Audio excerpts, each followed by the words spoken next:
ఒకప్పుడు 'శంకర్' గారు అంటేనే చాలా పెద్ద పెద్ద హిట్స్ ఇచ్చిన డైరెక్టర్. కానీ ఇప్పుడు నెంబర్ 1 జెంటిల్‌మ్యాన్. ఈ సినిమా 1993లో రిలీజ్ అయింది. Blockbuster. నెంబర్ 2 ప్రేమికుడు. ఈ సినిమా 1994లో రిలీజ్ అయింది. Super hit. నెంబర్ 3 భారతీయుడు. ఈ సినిమా 1996లో రిలీజ్ అయింది. Blockbuster. Number 4 jeans. 1998లో రిలీజ్ అయింది. Super hit. నెంబర్ 5 ఒకే ఒక్కడు. 1999లో రిలీజ్ అయింది. Blockbuster. నెంబర్ 6 నాయక్. 2001లో రిలీజ్ అయింది. Super hit. Number 7 boys.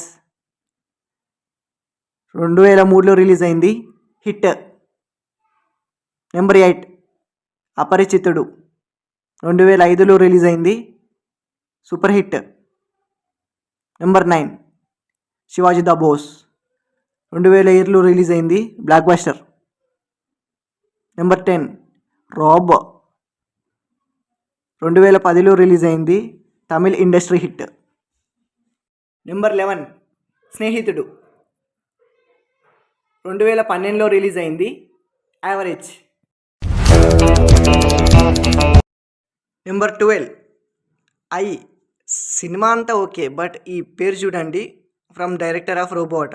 సరే, ఏదైతే అదైంది. 2015లో రిలీజ్ అయింది. ఫ్లాప్ అయింది సినిమా. నెంబర్ 13 2.0 భారీ అంచనాలతో రిలీజ్ అయ్యి భారీ ఫ్లాప్. 2018లో రిలీజ్ అయింది. ఫ్లాప్. Number 14 Indian 2. ఎందుకు తీశారు సార్? 2024లో రిలీజ్ అయింది. ఫ్లాప్ అయింది.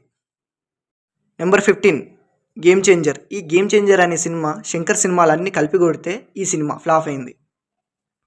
నెంబర్ 16 శంకర్ గారిది ఇండియన్ 3 అట. Upcoming movie. అవసరమా? ఎందుకు సార్ మనకు?